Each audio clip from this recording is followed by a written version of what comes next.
Hi, I'm Craig at Special Fork, and I'm here to talk to you today about onions. Everybody needs them, use them every day in just about everything that we cook. And of course, I think the first concern everybody always has about onions is, how do I cut onions without crying? Well, there's all kinds of methods to the madness or whatever, but I find that the actual best way is to make sure that they're cold. So put them in the fridge for a couple of hours, or put them in the freezer for half an hour or something like that before you start chopping them. As far as I'm concerned, that's really the only thing that really helps you out. So there's basically two ways that we can chop up an onion that are most useful in everyday cooking. So one is to get it into strips, julienne, and the other is to just chop it, dice it up so that they're nice, even little squares. We want them to be even because we don't want big chunks that cook slower than little chunks. We want everything to be nice and even. So we're going to go over both of those. So the onion has two ends, obviously. We've got a root end, which has got kind of the stringy stuff on it, and then we've got the stem end right here. Those are very useful to us, particularly the root end. So when I'm going to work with my onion, I want to cut it in half and get it on a flat surface so it's so it's not going to roll around on me.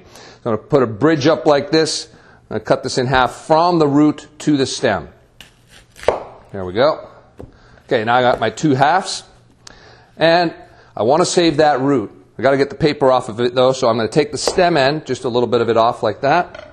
And that gives me a good starting point to peel off the paper. And I like to take off a good extra layer, just because sometimes that first layer is kind of green, can be stringy, not very pleasant, sort of chewy. And onions are cheap, so I prefer to get right down to the really nice white stuff. Now, first one I'll show you guys is a julienne or strips. And we're going to leave this root on, so I don't want to cut all the way to the root. And I'm simply going to follow the lines of the onion this way. And I'm going to try and keep my spacing even. Again, we want everything to be even so it cooks at the same speed. Remember, the faster you chop, the less likely you are to cry. So there we go. And all the way to the end. Now the simple thing here is I just lop off my root end now. Bang, like that. Take this and go like this. Just mix it all up. And there we got the onion is already predisposed to julienne itself. So there we have it, our julienne. Now, of course, lots of things require chopped onions, and we want our chop to be nice and even as well. And the way to do that is kind of fun. It's kind of interesting. Again, we need to peel it first. We're going to take the stem end off, like that. Get the paper and that first layer off. There we go. Alrighty. Now we're going to get it right over to the edge of the cutting board. We want the edge of the cutting board at the edge of our counter. That lets us get down here like this. See, my thumb's on top of my knife here. And I'm going to cut about 1/4 inch above the board, like that. Not all the way to the root. Again, that root's holding our work together for us. And I'm going to try and make my cuts horizontally nice and even. Even distance apart.